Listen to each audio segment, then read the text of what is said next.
You've reached the Peak Perspectives, with your hosts, AP and VC. Get to know Denver and the surrounding area through the people who make it special. We sit down for engaging interviews and discussions with individuals who have unique connections to the Mile High City and beyond. Welcome to peakperspectives.co. I'm your host, AP. Now, VC is off today. I'm going to open today's episode a little differently than we normally do, because as we've spoken to our guests, we've heard many unfamiliar, interesting, and some quite fascinating stories. And today is about one of those stories. 1898 was a pivotal year that changed the course of Japanese history and the lives of thousands. Now, taking advantage of new policies authorizing Japanese citizens to seek new homes abroad, a wave of hope and uncertainty swept across the nation. Now, the first Japanese immigration to South America took place in 1899, when a group of 790 contract laborers arrived in Peru at the port of Callao aboard the ship Sakura Maru on April 3rd. Now, Peru was a nation that became a beacon of opportunity for many, and a place where a unique culture was born. Now, this is where the story of today's guest begins. So let's welcome Mr. Bruce Tawara. Bruce, how are you doing today? I'm doing fine, Alvin. Thank you. Good. Now, as we've spoken before, you were telling me that your grandparents, I believe was, landed in Peru in 1920. Is that correct? In that period, yes. Okay. If I you don't want to recall. go, okay, if you want to go ahead and take it from there, let us know what that was like for them and how that may have impacted your life later. Well, my understanding was the Japanese government was encouraging expatriates to go to other countries in order to try and better their opportunities, and then also gain more resources for Japan.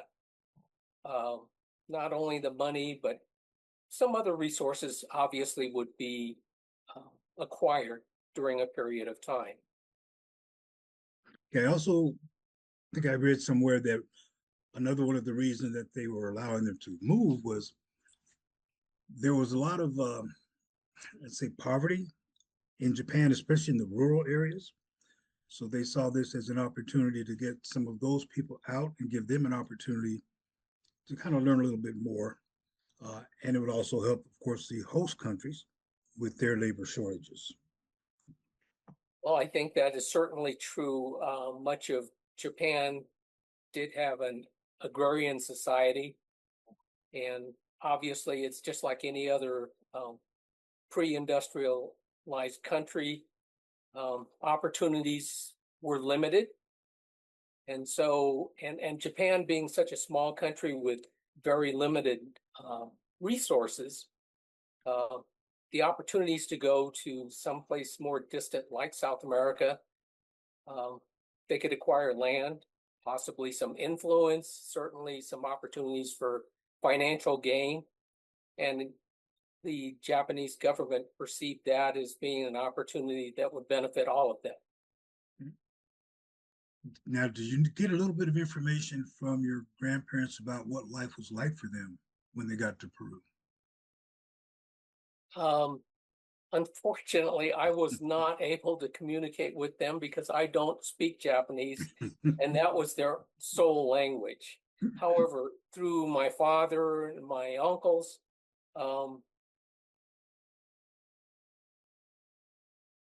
being that they were from a country that did not have any opportunities for them, because my grandparents grew up in the agrarian society,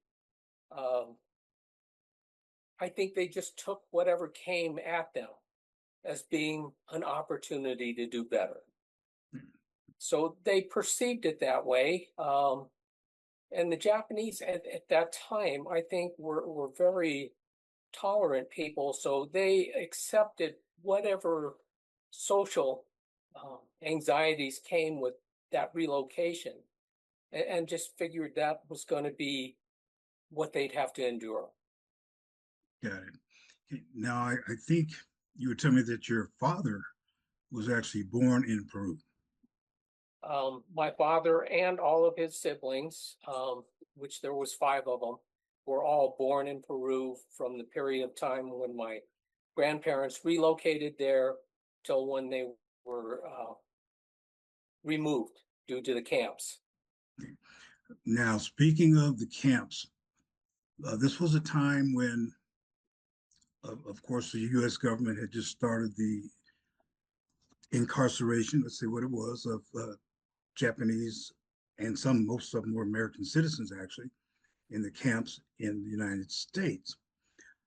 About the same time, I believe there had started to grow a little bit of anti-Japanese sentiment in Peru, so that when the U.S. government suggested sending some of their citizens to the United States, it wasn't much of a question for them. They were glad to send them. Would that be correct?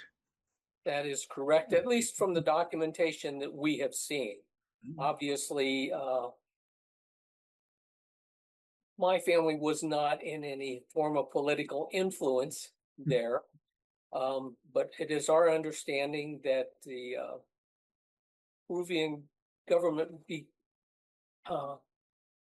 developed a lament for allowing the Japanese citizens into Peru, and were looking for excuses to remove them. And certainly the war and the opportunities to send Japanese heritage citizens to the United States to be exchanged as war prisoners was attractive to Peru. And that's what my family became, is kind of a pawn in that thought process, although it worked out differently. They weren't exchanged as war prisoners. But I think that's what the Peruvian government had intended. So that brings us to Crystal City, Texas. Was it Crystal City? Oh, Crystal City, Texas was, to my understanding, the holding camp for not only Japanese nationals, but German nationals and Italian nationals. So there were all 3 cultures that were in that location. And I guess they actually had schools there, labor opportunities. We'll see. They had a huge sewing room and so forth. Did you get any information from your parents as to what it was like for them there?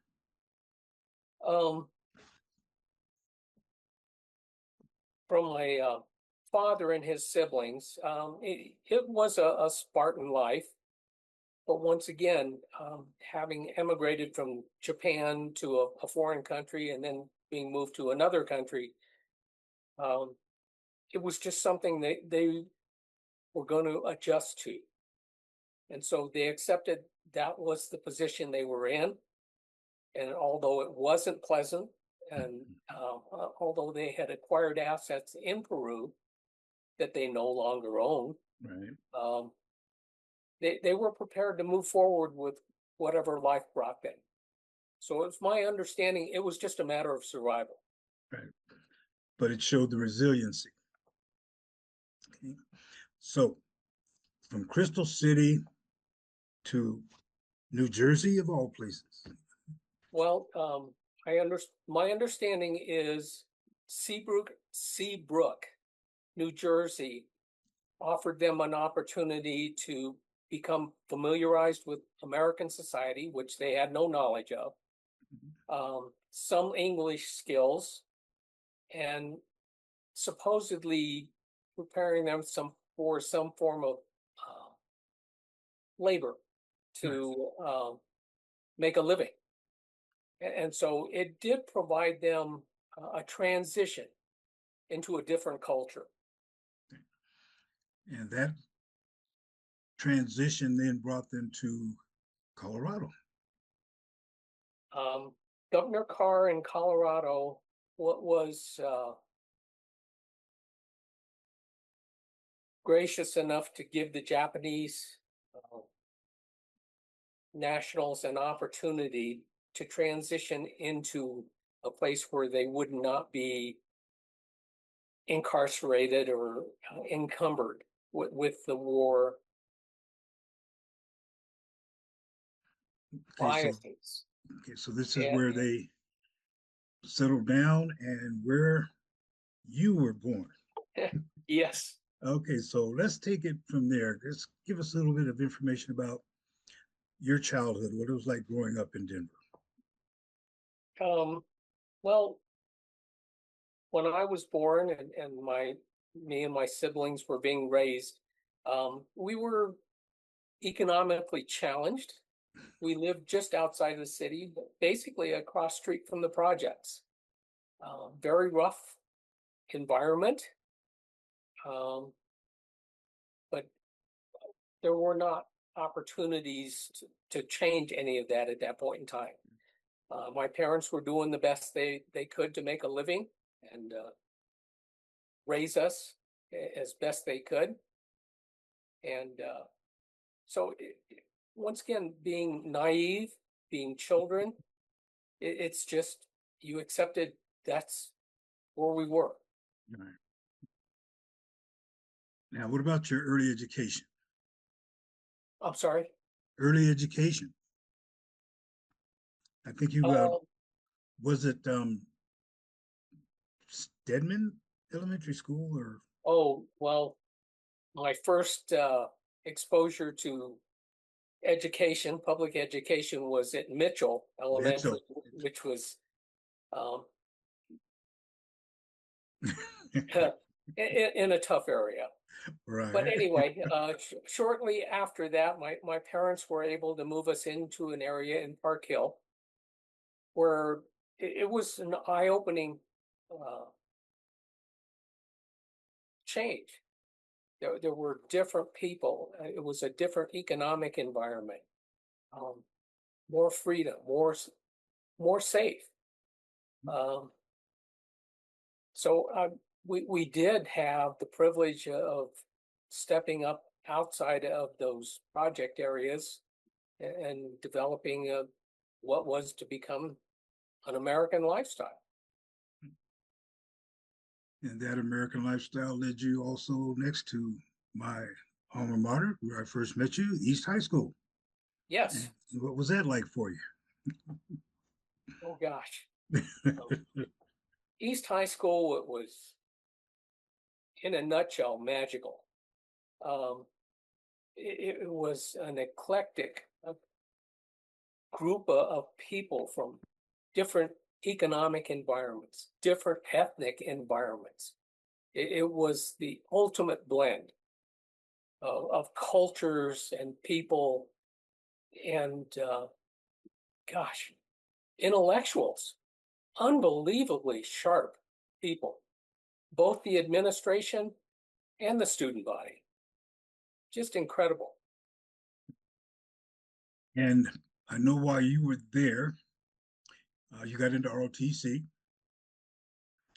And while I didn't know much about ROTC, I was fascinated by your drill team. Tell me a little bit about ROTC and what that did for you later in life. It was a real privilege for me. I was in the right place at the right time.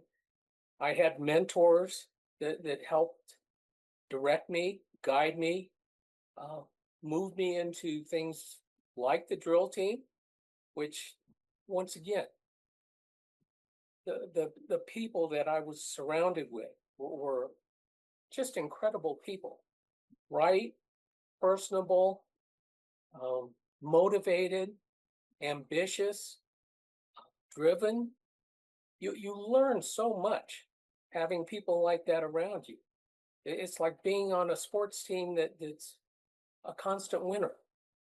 You learn those habits, those techniques, and you become that. And that's what ROTC, that drill team, and obviously part of East, will turn me into a better student and a better person. Now, I think you were telling me also that that led to a couple of opportunities to go to uh, one of the military academies. What became Thanks of to the that? yeah, thanks to the ROTC, I was exposed to, I think it was um, Senator Allen, and he awarded me with a special defense medal that was the first one awarded in Colorado. And because of my position and my interaction in ROTC, he provided me a slot at either the Air Force Academy or West Point. And you're telling me that you decided to forego those opportunities Once because again, that was the Vietnam, yeah, that was the Vietnam era. Uh, I did not think I was well suited to going through another progression of military training, and I declined that. Instead, enrolled at the University of Colorado. and like many of us, then you were drafted. Unfortunately, my preference to avoid the military didn't transpire, and I did get drafted, and I served my time from 1971 to 1973. And fortunately, you did not have to go to Vietnam. And once again, part of that was probably attributable to the ROTC because apparently it showed up in my records, and they gave me nicer opportunities than some of the other draftees received. So then let's go to post-college, family life. What were things like after CU and the military? Well, once again, probably because of my ROTC training,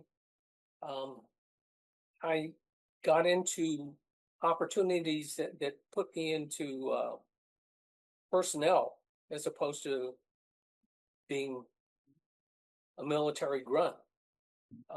That opportunity also afforded me to get a security clearance to work at a nuclear facility personnel office in Fort Belvoir, Virginia. I had a gifted opportunity there. I worked for a West Pointer and one master sergeant, and I had an easy term. After I finished my obligation for being drafted, I returned to Colorado, eventually went back to school to finish my degree, and I finished a degree in finance and began my life. And what are you doing now? You're probably retired like many of us. I spent 42 years selling homes in real estate, and pretty much I am just winding it all up now and looking forward to the next phase of my life. Good. So let's wind everything down with a question. Going back to the beginning of the session, I know that you told me that there wasn't a lot of talk in your home about the camps and so forth. How do you think that affected your life growing up?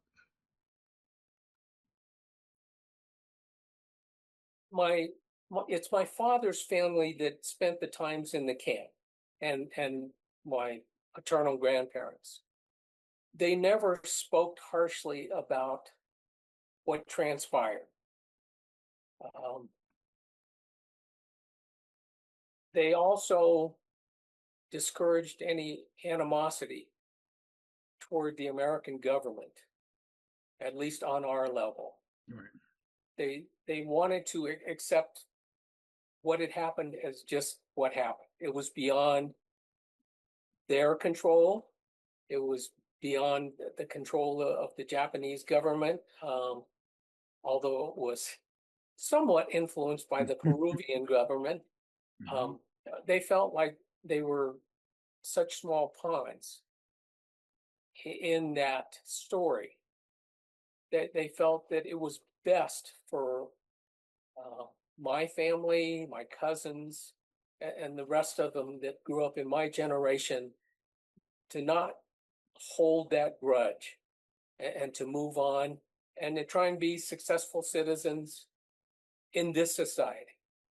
Although we honor the Japanese heritage, we are Americans. Exactly. So our allegiance is to the American. So I cannot say anything bad about it. I never heard anything bad from my interpretation or even innuendos Right. from my family. Now I know the Japanese Americans that were here, that were incarcerated, they still think badly of it, but they were citizens. My family were not American citizens at that time. So it's two different perspectives. Bruce, I think that's a good spot to go ahead and wrap things up today. And I do appreciate your time, your insight, and your story. That's what we like to do, is get stories out there about people that, a lot of people know you from school, but they don't know everything. They don't know the background. And that's what we want to try to get out there. So again, thank you for your time. And as usual, I want to wish you the best, and you have a great day. Thank you, Alvin. It's been a pleasure.